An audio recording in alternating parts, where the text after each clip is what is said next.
Sanctus,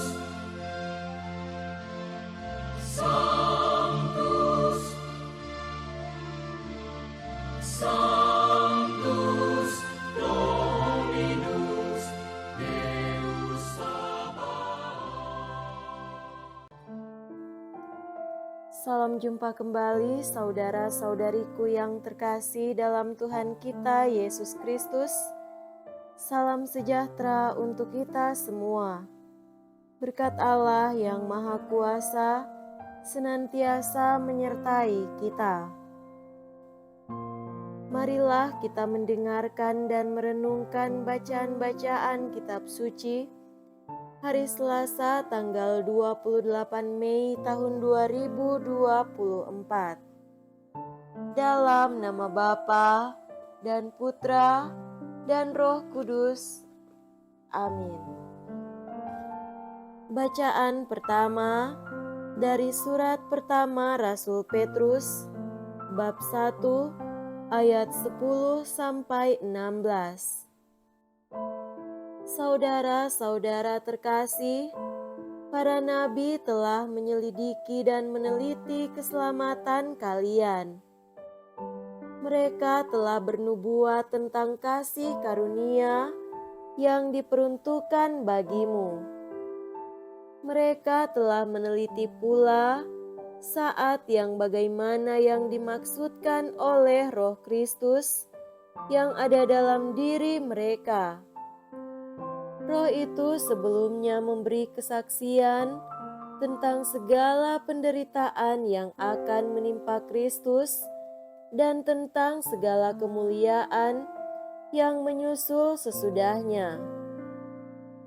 Kepada para nabi itu telah dinyatakan bahwa mereka bukan melayani diri mereka sendiri, melainkan melayani kalian dengan segala sesuatu yang sekarang diberitakan kepada kalian dengan perantaraan mereka yang diutus oleh Roh Kudus Surgawi menyampaikan berita Injil kepada kalian. Dan pokok pewartaan itu ialah apa yang bahkan para malaikat pun ingin mengetahuinya. Sebab itu siapkanlah akal budimu, waspadalah, dan taruhlah harapanmu sepenuhnya pada kasih karunia yang dianugerahkan kepadamu pada waktu penyataan Yesus Kristus. Hiduplah sebagai anak-anak yang taat dan jangan turuti hawa nafsu yang menguasai kalian pada waktu kalian belum beriman. Hendaklah kalian menjadi kudus di dalam seluruh hidupmu, sama seperti Dia yang telah memanggil kalian itu kudus. Hendaklah kalian menjadi kudus di dalam seluruh hidupmu, sama seperti Dia yang telah memanggil kalian itu kudus. Sebab ada tertulis, hendaklah kalian kudus, seperti aku kudus adanya. Demikianlah sabda Tuhan. Syukur kepada Allah.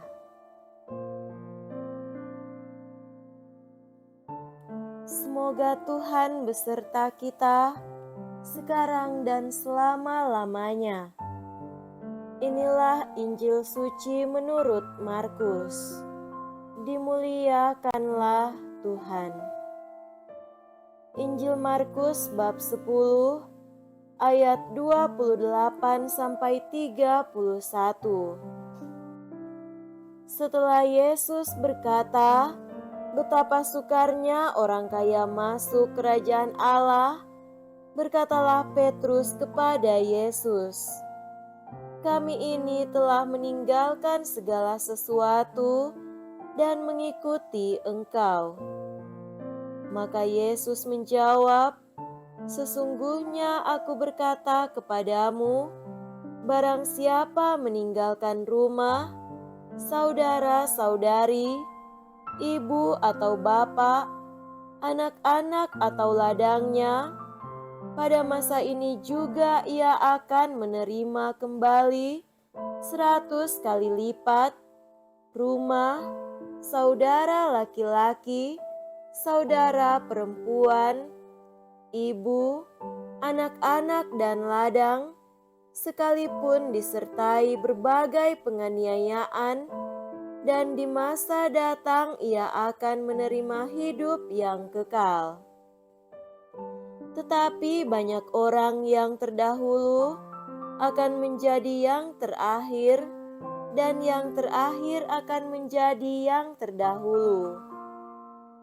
Tetapi banyak orang yang terdahulu akan menjadi yang terakhir, dan yang terakhir akan menjadi yang terdahulu. Demikianlah sabda Tuhan.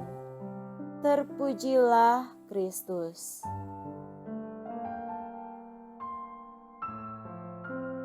Saudara-saudariku yang terkasih dalam Tuhan kita Yesus Kristus, tema renungan kita pada hari ini adalah investasi terbaik. Kehidupan sejatinya bukanlah melulu tentang perhitungan untung rugi. Kendati pun demikian, dalam membuat pilihan dan keputusan, setiap orang yang sudah dapat menggunakan akal budinya pasti tidak pernah mengesampingkan perhitungan untung rugi. Hal itu lumrah karena pertimbangan demikian dapat memastikan bahwa pilihan dan keputusan yang diambil merupakan langkah maju, bukan sebaliknya suatu langkah mundur dalam kehidupan. Dalam perspektif itu, kita dapat memahami persyaratan Petrus mewakili teman-temannya kepada Yesus dalam Injil hari ini. Kami ini telah meninggalkan segala sesuatu dan mengikut Engkau. Pernyataan Petrus ini dipicu oleh jawaban Yesus terhadap anak muda kaya yang mempertanyakan syarat untuk kehidupan kekal, seperti kita baca dalam Injil hari sebelumnya. Petrus pantas mengajukan pernyataan yang bernada tanya itu tepat setelah pemuda kaya itu memutuskan tidak mengikuti Yesus karena Petrus dan teman-temannya telah memutuskan mengikuti Yesus. Pilihan dan keputusan itu beriringan dengan kesediaan mewajibkan diri untuk meninggalkan segala sesuatu. Saudara-saudari terkasih, Yesus memahami kegundahan Petrus dan para murid lainnya, terutama akan kemungkinan kerugian berlipat ganda yang menanti mereka. Karena itu, Yesus menjamin bahwa kehidupan surgawi itu tersedia bagi mereka, bukan hanya nanti tetapi juga sudah mulai diterima di dunia ini. Ganjaran itu akan diterima bukan hanya 1 kali lipat, tetapi 100 kali lipat, meskipun untuk itu berbagai penganiayaan dapat datang mendera, terutama dari mereka yang menolak Yesus dan kabar gembiranya. Dalam jaminan yang diberikan Yesus, kita menemukan paradoks Injil, yaitu kehilangan apa yang disimpan atau dipertahankan dan mendapatkan kembali apa yang dilepas atau diberikan dengan rela. Jika kita rela kehilangan apapun, termasuk kehilangan kita sendiri untuk Yesus, maka kita akan memperoleh ganjaran yang tak ternilai harganya dan bertahan dalam keabadian surgawi. Untuk itu, seperti nasihat Santo Petrus dalam bacaan pertama hari ini, kita perlu percaya dan dengan pikiran bebas serta terbuka berusaha meniru kekudusan Allah. Itulah cara yang dapat menghantar kita untuk lebih mengenal Tuhan dan bersatu dengannya. Semoga demikian. Amin. Dalam nama Bapa dan Putra dan Roh Kudus. Amin.